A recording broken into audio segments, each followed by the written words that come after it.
Which skeletal structure represents the compound shown below? So what we have here is what is known as a Kekuke structure.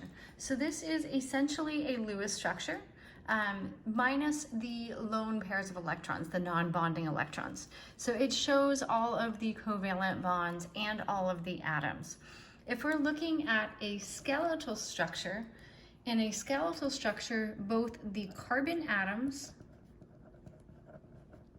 and the hydrogen atoms that are attached to carbon are implied.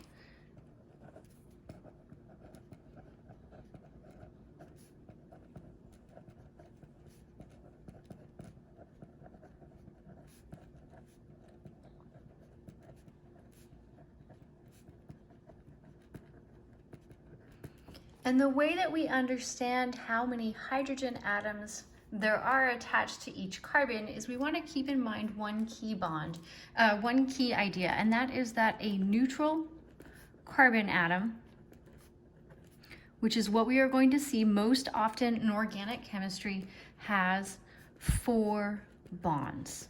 So any bonds to the carbon atom that are not apparent are bonds to hydrogen. And your bonds to hydrogen are always single bonds, as we see in this structure here. So if we want to convert between this structure and a skeletal structure, what I like to do is I like to number my carbon atoms so that I know how many of them that I should draw. And when you're numbering to convert between structures, you're not worrying about any conventions that are related to any sort of organic nomenclature. We're just keeping track of the carbon atoms to make sure we have the right number. So I am simply going to number from left to right.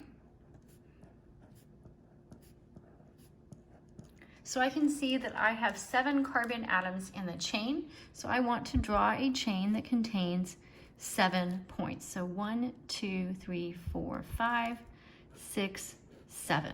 And if I want to really keep track, I can transfer these numbers to make sure that I haven't lost any carbon atoms, and then I include everything that I need to. So the carbon atoms are implied at the end of each line. The hydrogen atoms that are attached to those carbon are also implied. So I don't need to draw any of those in, but any other elements besides carbon I would need to include. So I can see that I have a bromine on carbon 3, so I need to put a bond to a bromine on carbon 3. And I can also see that between the carbons that I have labeled 6 and 7, I have another bond. I have a double bond, so I can include that additional bond. So we should be able to see that this structure matches the answer B. So that is the correct answer. I want to point out just a little bit more that as long as the connectivity is right, there's no rule in terms of we must start our zigzag structure, our skeletal structure, by drawing a line going up. We could just as easily have drawn a structure where I decided to draw a down bond first. As long as I still have 7 carbon atoms, so we have 1, 2, 3, 4, 5, 6, 7. Let me number them again so we can keep track. So as long as I have a 7 carbon atom chain with all of the same features that this one has, it's still the same structure. So I need to have a bromine on carbon 3, and I need to have that double bond between carbon 6 and 7. So these two structures are the same. So no matter which way you've drawn it, it is still correct.